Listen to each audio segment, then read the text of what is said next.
Grigori Grabovoi's The Resurrection of People and Eternal Life from Now On is Our Reality. This is a translation from Russian into English by EHL Development KFT, self-published in 2014. I'm Stephen Walters. I will be reading this live to you. This is Chapter 2. Core Principles of Resurrection. In this chapter, we will examine core principles of resurrection. All the principles are divided into 4 groups of commensurate with the degree of their significance. The first group represents the principle of the first level, that is, the most important ones. Then follow the second, the third, and the fourth levels. The definitions of the principles will be capitalized. Following each principle definition, its numerical expression will be given in brackets, for example, 3.5 in brackets in parentheses. The figure means that this principle applies to the third level and its sequence number is 5. In the end of the chapter, the core principles are listed sequentially according to their level. We begin with the description of the principles of the first level.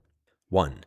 As far back as in the introduction, it was said that man's main objective in life is raising the level of his consciousness. Raising the consciousness level is a true way to change oneself and the surrounding world. At present, there is a belief that the surrounding world exists irrespectively of us, that it exists on its own, that it exists, so to say, objectively, and all that is left for man is to study this world, to study its regularities in order for them to be used for the benefit of the people. In reality, this is not quite so. Let's deliberate on why people have formed such a notion. Every morning, man sees the sun rise, and every evening he sees the sun set. Man sees a regular change of seasons, and the seasons alternate in one and the same order. The North Star and other stars can always be found on the same spots in the sky. If we let go of an object, it, like the famous Newton apple, always falls downwards. All these phenomena happen again and again, and it gives man the impression that they occur irrespectively of his existence, that they represent certain objective phenomena beyond his control. That is, he lives in an objective world, existing irrespectively of him. And this is a big misconception on the part of man.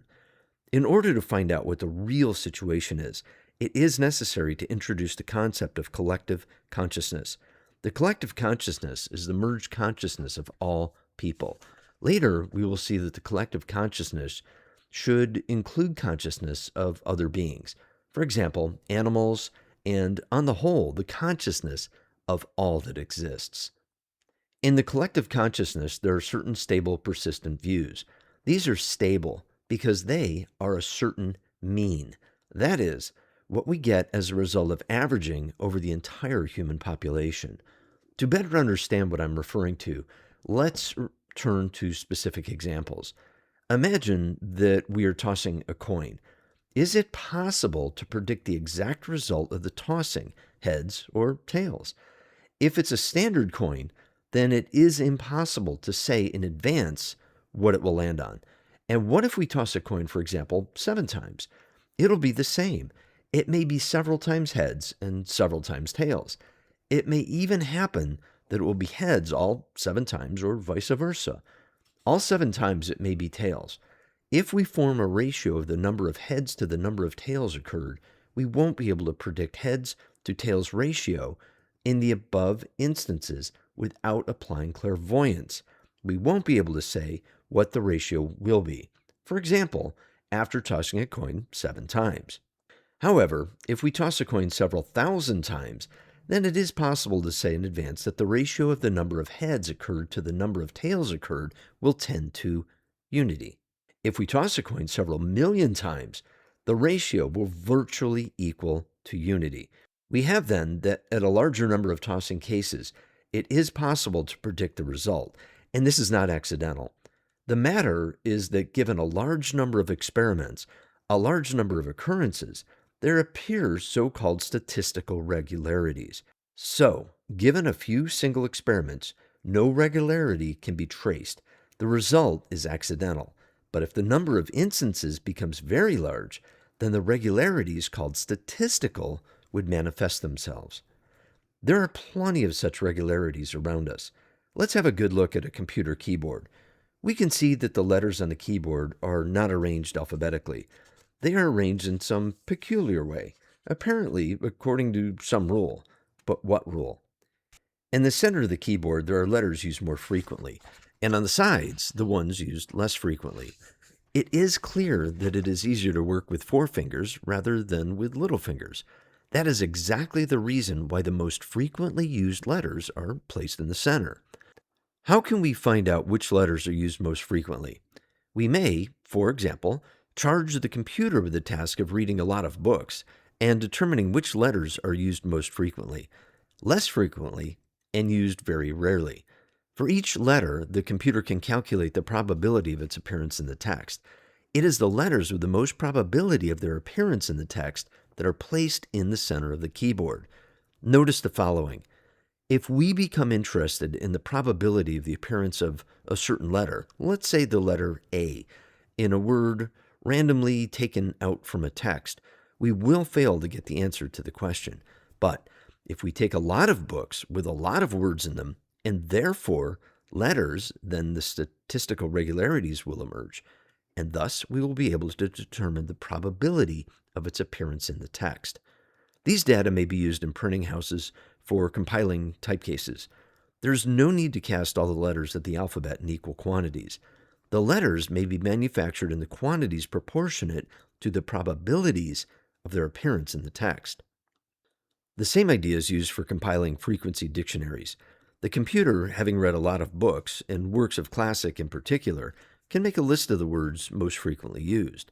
Such dictionaries are very useful when studying a foreign language. For example, 3,000 words of the basic English language vocabulary take approximately 90% of fiction. By the way, the big Webster's Dictionary contains several 100,000 words. We can see how applying statistical regularities can expedite the study of a foreign language. The total of 3,000, but most frequently used words, and you are able to read and communicate. We now go back to the main subject. Every person has his own beliefs, his own views regarding everything, and they may be very different from the views of another person. But if we consider all people, and this is a very large number, the averaging of these views takes place. As a result of these averaging, the collective consciousness holds certain stable beliefs regarding different things. And it is this collective belief regarding different things that people perceive as objective reality. The illusion is created by this very persistency of the resulting belief, though it is just the mean of a large number of objects. In this case, it is the mean of the beliefs existing in people's consciousness. When I, for example, diagnose a person, this is Grigori Grabovoi writing, who asked me for help, I can see his body state constantly changing, and often very significantly. However, if, let's say, an X-ray of his organs is performed, the X-ray screen will show a stable picture. The matter is the devices give readings, commensurate with the beliefs of the collective consciousness in regard to the given situation. So we now are ready to state one of the very important principles. Our consciousness perceives what exists in our consciousness as reality, in parentheses 1.3. When you think what you think about is as real for your consciousness as what happens around you, as what you see with your eyes, that is, using your ordinary normal vision. This principle is fundamental. For when you combine what you think about what happens in the external, supposedly objective reality, when you combine this at action level, you can materialize objects you can resurrect. There are as if two realities. The reality in the mental sphere of consciousness, this is one thing, and the reality of consciousness in the area of perception of the physical world, which is a different thing, which is what is perceived as something stable, persistent. And we have to understand that all the objects of the surrounding world, say a table, a chair, a car, all these objects, every particle of them, each world element are built on the cumulative consciousness of all living people. And thus, if one segment of consciousness will be changed, the process of the world transformation will begin. That is why, by the way, it is necessary to transform without destruction, but by creation on the ground of creative knowledge. So, When looking at the surrounding world, we, in fact, do not look at something really stable, persistent, but at the place, which we have as a result of averaging and which is most suitable for all living people and creatures, including all the objects in it. To be more exact, we perceive the collective reality within space-time. And that is why our Earth, for example, or the physical agents are just the result of merging of the consciousness of all people, or to be more precise, of all existing consciousness altogether, of both people and other creatures and things. If we know this principle, then we may say that resurrection is simply a proper technological addition into the structure of the universal connections. So I will repeat, everything that exists around us, the earth, the sun, stars, space, the entire world, all these, in fact, have been created based on the structure of consciousness, including the consciousness of the Creator. That is why, when we know what the Spirit is, what consciousness is, we can resurrect. We can create spaces, we can construct the world, and then can perform any creative actions. In actual fact, it is possible to change reality, because at one time the reality was created by means of making a decision by the consciousness of every person and by the consciousness of every information object. Therefore, in order to make resurrection possible, to have immortality, in order for everybody to be guaranteed a happy life, this viewpoint must be shared by each individual. Each person must take a decision to follow this path. And the more decisions will be taken on choosing the path of eternal and happy life, the faster the reality will begin turning in that direction. Thus, if we introduce into the collective consciousness the concept that annihilation is impossible, that everyone must be resurrected, and that life must be eternal, then everything will be happening exactly this way. Because when such a belief will become a norm, that is, a part of the collective consciousness, because one of its parameters, one of its beliefs, then this belief, being a part of the collective consciousness, will become stable and start being perceived as objective reality. In reality physical, that is, certain objective reality as such does not exist. What it seems to be objective reality, in actuality, has been created by the spirit structure, by the consciousness structure. For I will remind you, consciousness perceives as reality just what exists in consciousness. And that is why I repeat our Earth, for example, is just a projection of the collective consciousness on one of its parameters. On the basis of the collective consciousness, the Earth size can be, let's say, increased. It can be organized so that additional Earths, additional spaces, should emerge. I won't go into detail on the issue. It has been addressed in my books on the world organization. Now, I will just state the following principle pertaining to it. Space depends on where different time intervals intersect. As a result of that, the Earth can be increased in size. In parentheses, 1.15. A happy infinite life, that is, what people have always dreamed about, what the religions believed in, what is called a paradise, such a life, finally, may become a reality. I propose the religion which provides the answers to all the questions, which shows how to organize a life which you have full control of, which is absolutely safe, where one enjoys a complete freedom of action, provided there is a natural creative development of each and all simultaneously. And this is possible to achieve on the basis of consciousness. And I provide specific technologies on how, knowing the consciousness structure, to use consciousness in order to obtain solutions and control the reality. Moreover, to control any reality, not necessarily only the Earth or some specific processes. We must understand that everything we see around us, all the processes taking place around us, all these have been formed based on the collective consciousness, and why it is exactly this kind of changes in the soil composition takes place, and why it is exactly this type of photosynthesis process occurs in plants, and why it is that the clouds move exactly this particular way, and why man's present material shape is exactly as it is, and why the sun is exactly where it presently is. The answer to all these questions is, all these are the phenomena formed based on the collective consciousness. But for each person, it happens implicitly and thus not everybody realizes that.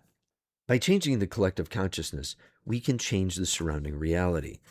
There is an important point to be made here. The fact is that not only people, but all but one type objects have the collective consciousness. If, for example, we produce a very large number of computers, then their reality, their collective consciousness, might reproduce a control computer.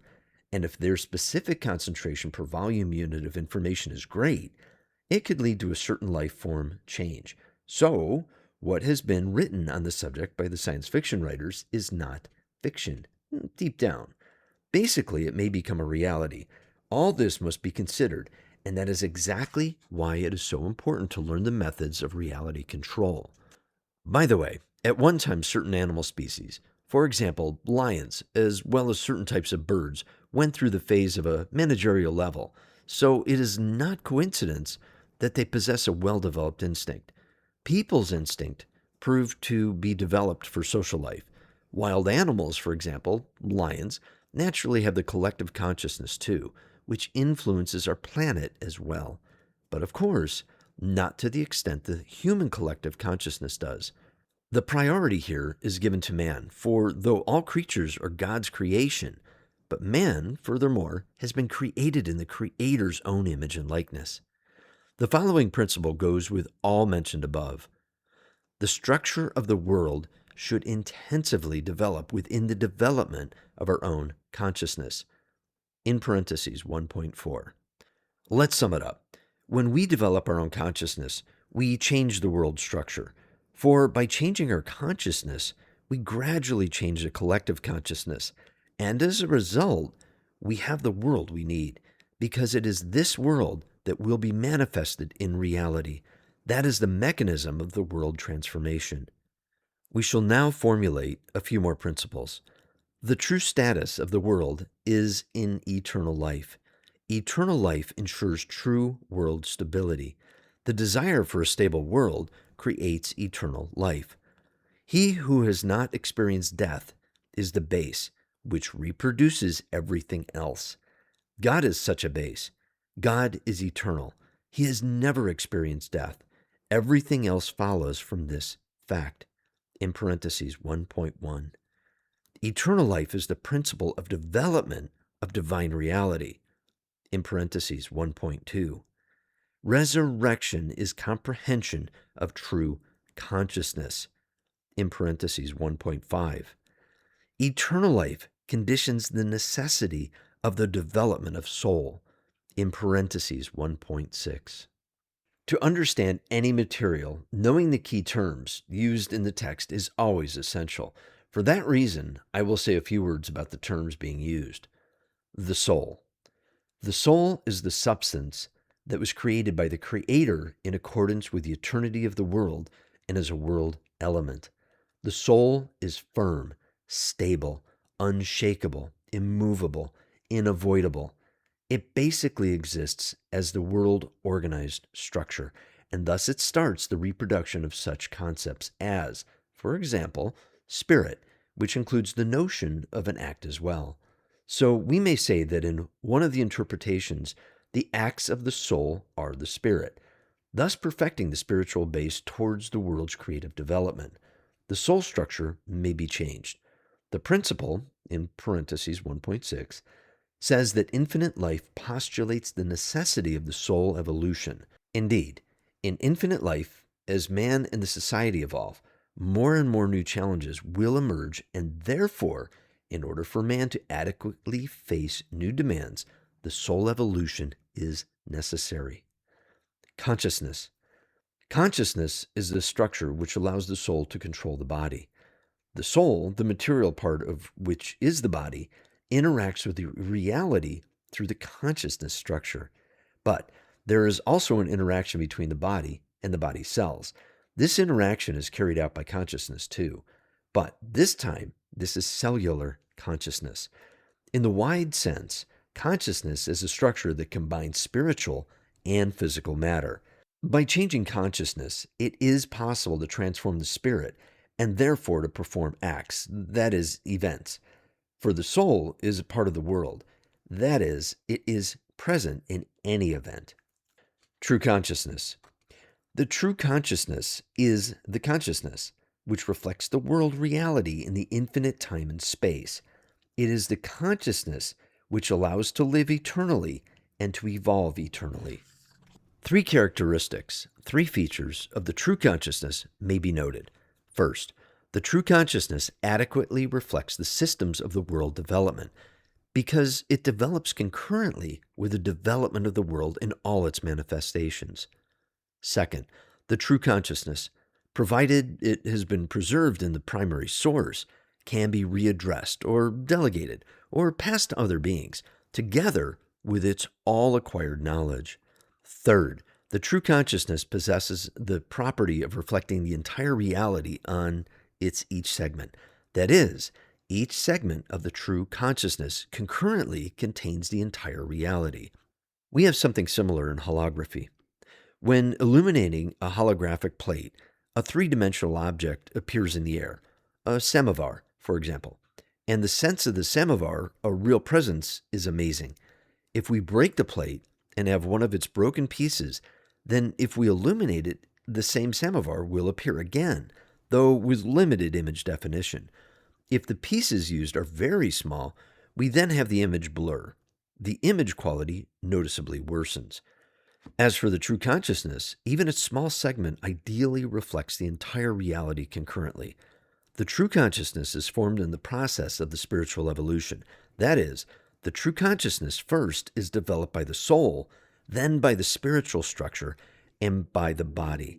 When I say here, and by the body, I of course do not mean the direct body control. I'm talking about harmonious, balanced interaction of all the cells in the body among themselves and with the consciousness due to the universal connections. I will note that the evolution on the micro level is inherent in even the tiniest cell as well, which may shift to the macro level due to the universal connections mentioned above, so that even the tiniest cell is connected with the entire macro world.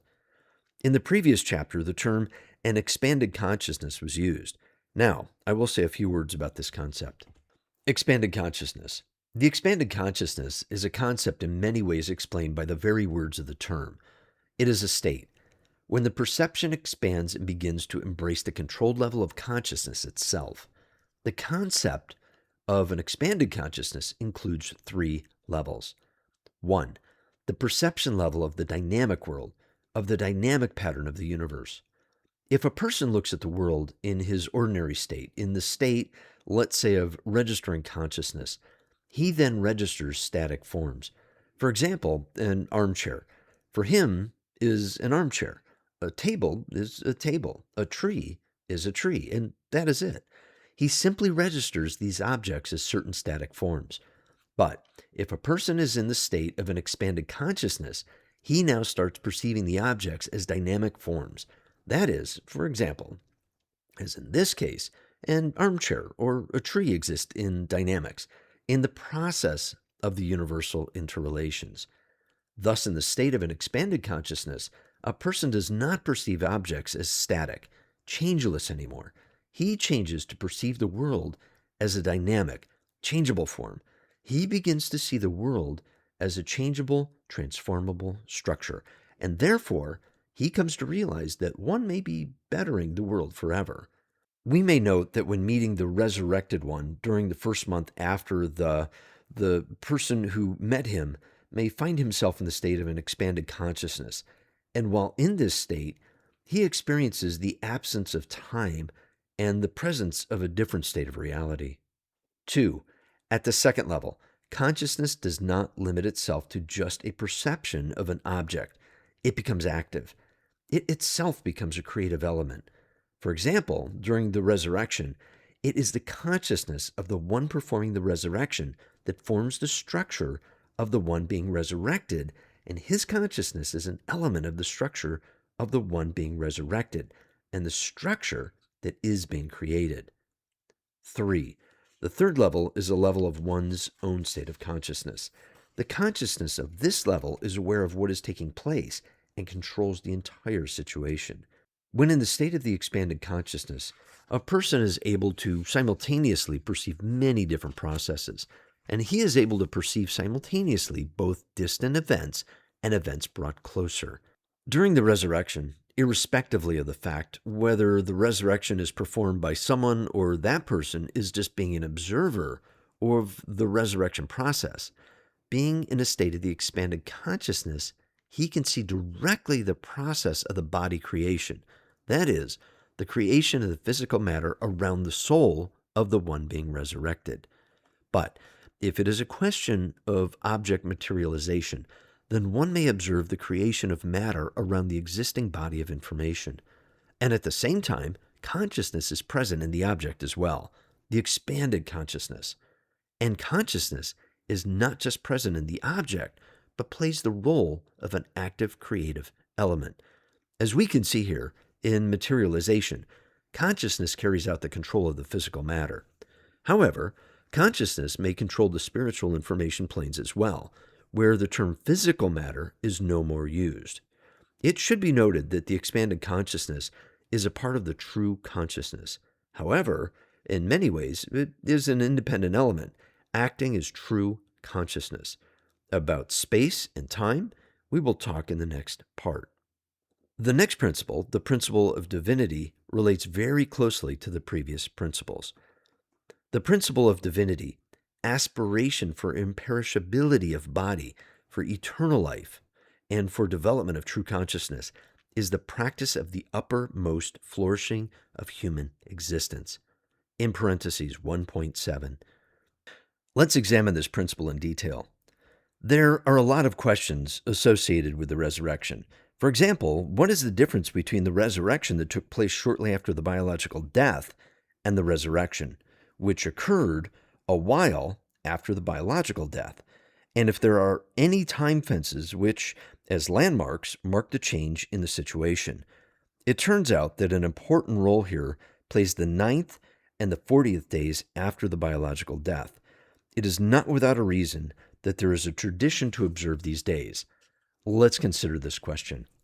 The 9th and the 40th days after the biological death as the division, landmarks separating one from another, different approaches in resurrection. The tradition to observe the 9th and the 40th days reflects the principle of information distribution around the physical body. During the first 8 days, there is an accumulation, collection of all available information, and on the 9th day, all the events, spiritual, emotional, physical, that happened in life are projected into the physical body of the gone one. Further, during 31 days, a preparation for the 40th day takes place. When the entire accumulated information as an infinite ray goes out into the information field into a certain spheroidal segment pertaining to a given person and related to the soul. If we consider a question of the speed of resurrection, we must say that up to the 9th day, the resurrection process moves along faster than it does from the 9th to the 40th day. And besides, during the resurrection up to the 9th day, the weaker impulses, the impulses carrying the base, core structure of the person, may be sent. During the period of resurrection up to the 9th day, sometimes it is enough to introduce just the information of so-called biofields, that is, of what usually surrounds the human body. During the resurrection, from the 9th to the 40th day, the information of the events lived by the person must be introduced. Only then can he be resurrected. During the resurrection, after the 40th day, the information that must be introduced basically characterizes a person at the level of her creation by God. That is, at the level of the creation of a person's soul. As we can see from the above, the 3 different approaches in resurrection are separated from one another precisely by the 9th and the 40th days. I will point out an important aspect. The speed of resurrection increases significantly if till the 40th day we speak about the gone one as if he were alive. It is desirable not to mention unnecessarily the fact of the departure in the future as well. I will add that the facts performed in the fundamental creative religions after the departure facilitate resurrection. But if we consider the problem of resurrection at the proper time, that is, when, for example, during an act of rescue, the situation demands that a person should be resurrected instantaneously, at the very moment, then, in this case, a very high access level into control information is necessary, and thus, in this case, a very high spiritual level is required from the person performing the resurrection. The question of the perception of the gone ones is important as well. On the perception of the gone ones, a few more words may be said about how the perception of the reality by the gone ones changes in the course of time. For the gone ones, naturally, a different reality comes into existence. Depending on the degree of decomposition of the physical body, the perception pattern of the soul of the gone one changes. After the occurrence of the biological death, the disintegration of different structures, the cellular structure disintegration, begins. However, for approximately the first 3 days, the gone one, nevertheless, continues to perceive the physical reality of the living in about the same way as he did before. Further up to the 40th day, the reality of the living is beginning as if to fade for him. This is a specific transitional process, which I will not go into now. After the 40th day, the gone perceives the physical reality of the living as a certain ephemeral plane, and he doesn't regard the process taking place there as really significant or problematic, because he is now faced with new challenges. The first challenge he is facing is the synchronization of the physical bodies he used to have in his former reincarnations. Of course, if there are any, that is, if he in his time developed them to the point of using the same matter in 2 or more reincarnations. The organizing center in synchronizing his earlier as well as later incarnations is his soul. Having accomplished this task, the gone one moves to the second level. This level has to do with the enlightenment. The light emerges here, but not the light usually implied when describing the transition from the state of life to the state of death and a non-committant formation of the corridor system. The light that emerges here is different. It is the light of knowledge, and the knowledge appears before him as an open entity. As an open entity in the sense that the gone one understands that he can gain this knowledge just as if he himself were indistinguishable from it. It can be compared with what was said about the rose, about knowing what it is in the introduction. In a higher state of consciousness, it is possible to become one with it, to become indistinguishable from it. And then the truth, its true inwardness, will open up. Upon reaching the second level, the level of enlightenment, the gone ones begin to perceive the information coming from the plane of the living. The present situation is that the gone ones, as a result of the information they have been receiving, begin to show interest in coming back. The matter is that due to the creation of nuclear weapons and their accumulation, the mankind has closely come up to the threat of self-annihilation. In case of the nuclear disaster, the plane of the gone ones will be affected as well. Due to this, at present, there is a serious danger for the gone ones, for their history may disappear, and even the entire substance of this plane may vanish. This may happen in accordance with the following law of the information development. Total annihilation of one of the main information development elements may result in annihilation of this entire information area and thus radically change the future reality. And since the threat of annihilation as a problem has risen among the living, the gone ones begin to seek resurrection in order to come back and prove that the physical matter of the living is of paramount importance, as well as to help prevent the disaster. For it is the living whom the solution of this problem depends upon. There is another reason why the gone ones are currently seeking to come back. The matter is that the biological death and following it, giving up the physical body as well as the transition to the subtle planes of being have been used before as a way to acquire new knowledge. We've just talked about the second level of the state of being of the gone ones, the level of enlightenment. The body decomposition, that is, in fact, the elimination of the physical body, nowadays does not have the same logical expediency it used to before. The biological disintegration of the body as a mechanism, as an act of cognition, has already virtually exhausted itself.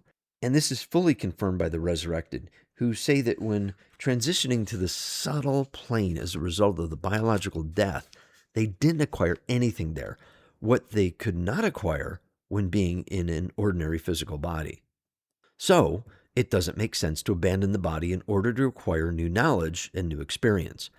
One may remain in his body, but raise, for example, his ESP, extrasensory perception level, and gain everything one needs, or develop the level of information control.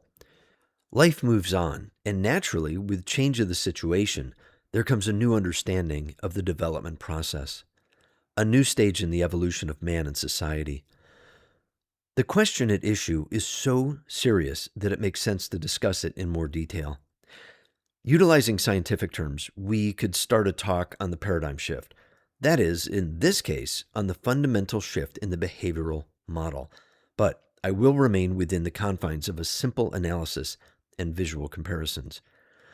Let's reflect upon how much effort and time it used to take people in old times to get, let's say, from Europe to America. A sailing vessel was used to go overseas. It used to take a very long time. Of course, when you look at the picture of a ship with a lot of sails, it is a significant sight. But it took so long to sail. And how many dangers awaited a small vessel during a storm? And what about now? Today, it is quite different. Today's ships are totally different. They cross the ocean quite quickly. And if you need to reach America very fast, you may take the plane and be there within several hours. And notice the following. Nowadays, it is not only much faster to reach, let's say, America from Europe by sea, but safer as well. And besides, in much luxurious conditions. For the ocean liners have everything necessary: restaurants, dancing grounds, pools, and so forth. Everything you need. Or consider the communication problem. How long did it used to take a person from Europe to exchange letters with a friend of his in America? And not that long ago, but let's say just in the 19th century, to send a letter and receive an answer. And what is the situation today? Today, teleconferences between cities have become a common phenomena. During these teleconferences, you converse with people who are at the other end of the globe, as if they were just in front of you. Or take the final match broadcasting of the Football World Championship. A great number of people in all parts of the world stay glued to the television screen and watch the match live through the satellite communication. The life has changed tremendously. The life conditions have changed. The life rhythm has become entirely different. And that is why the old slow mechanism of cognition of the highest truths as well as the spiritual evolution, by giving up the physical body, a temporal stay in a different form in subtle planes of being, gradual accumulation of the necessary information there, and then returning back again into the physical body. This unhurried way of growth does not match the rhythm of the modern life any longer. Thus, there is no need to give up the physical body anymore, or to waste time on all these transformations, but instead, remaining in this very body and utilizing special methods to learn entering higher states of consciousness, and thereby ensuring one's own spiritual growth. And those who have already gone must be returned back with the help of the resurrection procedure. I will note that there have always been and are now people who can live as long as they deem proper. They belong to the category of people who understand and know from their own experience what the true consciousness is. And so they particularly understand that life is the simplest, the most available, and the most natural reality. And this reality is achieved through the evolution of consciousness. And what from the conventional perspective is considered to be life, from the perspective of the higher state of consciousness, is not yet a true life, because a true life is eternal life. In this sense, orthodox biology as well, though the meaning of the word biology is life science, but even in biology, in spite of all its advancements, hasn't yet come to the true understanding of what life is. And this, first of all, is due to the lack of understanding that life has a spiritual base, as well as due to the lack of clarity in what consciousness is and the role it plays. Consciousness is one of the key concepts, when, from the perspective of the world cognition, it is not necessary anymore to develop the consciousness phase. Corresponding to the splitting of the physical matter, death disappears. Death becomes unnecessary. Moreover, it becomes a hindrance, for it artificially slows down the pace of the spiritual evolution. So the pattern of the spiritual development used before, that is, the pattern of abandoning, giving up the physical body, does not meet the modern pace of the society development of the advancement of science and technology. And for this particular reason, a person begins to feel at a loss before even increasing technological complexity, as well as before arising general problems, such as the threat of the nuclear annihilation or the global ecological disaster. A person feels he is unable to cope with growing problems of the external world, and the reason is that the evolution of his internal world is much slower than it is necessary today.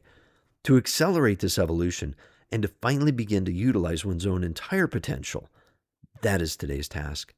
Our destiny, the destiny of the entire world, depends on the accomplishment of the task.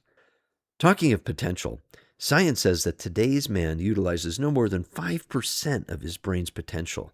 But it also must be noted that science does not know much yet about the purpose of certain organs. For example, such a part of the brain is the hypophysis. So it is too early to speak about 5% of the brain potential being utilized. Man virtually hasn't even started yet utilizing his potential. By the well-known comparison, man is described as someone who is cramped in the anteroom of a big high-rise building, his own building. But only he doesn't know about it, and it is not even aware of the existence of other rooms and floors. Development of all these territories, which can and must belong to him by right, is through the evolution of consciousness. So, we must start using a new pattern of development, a new way, the way through non-dying and resurrection. And the man will be able, at last, to ensure a real harmony of internal and external development. And this will ensure moving towards the full value, joyous and happy life. The next principle, it is sufficient to have one person who can resurrect and restore the world to ensure that it is not possible to destroy the world. In parentheses 1.8. There is a principle in the information area. Something once done exists forever within the time when it was done. So if something was ever done, then based on that moment in the past, this act can be reproduced at any other moment in time as well.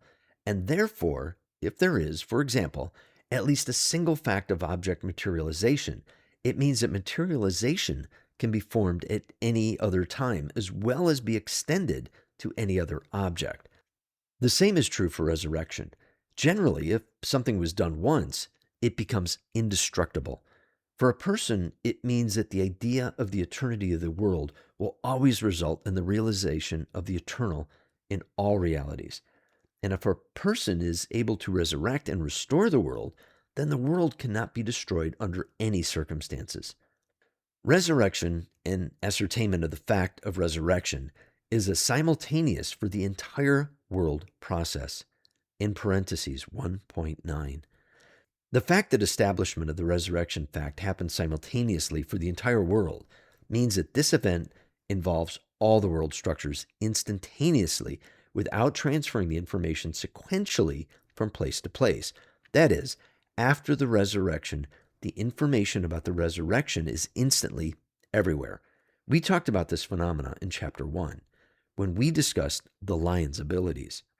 Correct understanding of the correlation between the consciousness of man and his organs provides resurrection. Resurrection is an act of creation. In parentheses 1.10. The resurrection is often seen as consisting of two stages. At the first stage, still during the resurrection process, the one being resurrected does not yet fully match an ordinary living person. At the second stage, when the process of the resurrection is virtually over, the resurrected is and looks like an ordinary person made of flesh and blood. However, we must note that such a theoretical division of the resurrection process into two stages is a reflection of the hypophysis function at the level of the information of the living one and at the level of the information of the resurrected one. That is, this conditional division of the resurrection into two stages is done by the hypophysis itself. That is why it suffices to only adapt the hypophysis function the proper way, and the resurrection occurred just as the consequence of that. Therefore, this principle says that in order for the resurrection to occur, we must just direct the right information to some of our organs, for example, to the hypophysis. Thus, man's awareness of how to access his own consciousness in view of his organs is an important element in the resurrection. Development of man should be considered as a complex development of the entire existing world, in parentheses, 1.11. This principle resembles Principle 1.4, but there I was referring to the evolution of consciousness, and here to the evolution of the entire person. When man is evolving, the entire existing world is evolving. Man can develop the world and create worlds by means of his own intellect, consciousness, spirit, simply put, by means of a new level of his development. When a person can resurrect other people and thus can demonstrate that there is no elimination and that it is possible to never die at all, then it means that the world has stabilized. The world's stability, its eternal essence, is an indication of its complexity. The next principle supports the two previous ones. The principle of the resurrection correlates with the principle of man's organization, which takes into account all-time development of the entire external world, in parentheses 1.12. The following principle is very important for everyday life. Grief, despondency, and nostalgia are not the way to perceive the world. Only joy, light, and love are the way to comprehend the world, in parentheses 1.13. Where all is eternal, where there is no destruction, where man is free, where he can evolve, where all is beauty and joy, love and light reign. There's no room for grief, sadness, and other negative emotions. There's just no room for them left, because everything is filled with love and light. And since there won't be any negative emotions in the future, one must realize that the presence of the negative emotions now hinders a person's evolution, hampers his spiritual growth. Grief, despondency, envy, hatred, and other negative emotions are the world elements which dissipate. They start to disappear, vanish, with the beginning of the development of spirituality. Let's recollect the lines given in the introduction. So that you begin rooted and established in love, may have the power together with all the saints to grasp what the width and the length and the depth and the height are. We can see that from times immemorial, it was known that love plays an enormous part in attaining higher states of consciousness, and not only love, but other positive emotions as well. In their turn, the higher states of consciousness help positive emotions to become deeper, help all the cells of an organism to be filled with these emotions, which in turn leads to even greater spiritual growth, and so on. This process is infinite, and as already mentioned, transitioning to even higher and higher states of consciousness. That is the way to God. Personality remains intact after biological death, including cremation cases. In this last case, each particle of the ash received after cremation is connected to the structure of personality of that one who was cremated, in parentheses 1.14. It says here that the changes the physical body is undergoing are not crucial. It does not matter in which manner the body was changed, in which manner it was disintegrated and translated into the totality of its particles and even microelements. All this is secondary, for on the soul basis, the same body may be always fully regenerated. Therefore, this principle tells about the ability of the physical matter to fully regenerate on basis of the spirit, on the basis of the soul. In connection with what was said, a well-known legend comes to mind about the bird phoenix that used to rise renewed from the ashes. We can see now that the rebirth from the ashes is not just a poetic image. It is reality.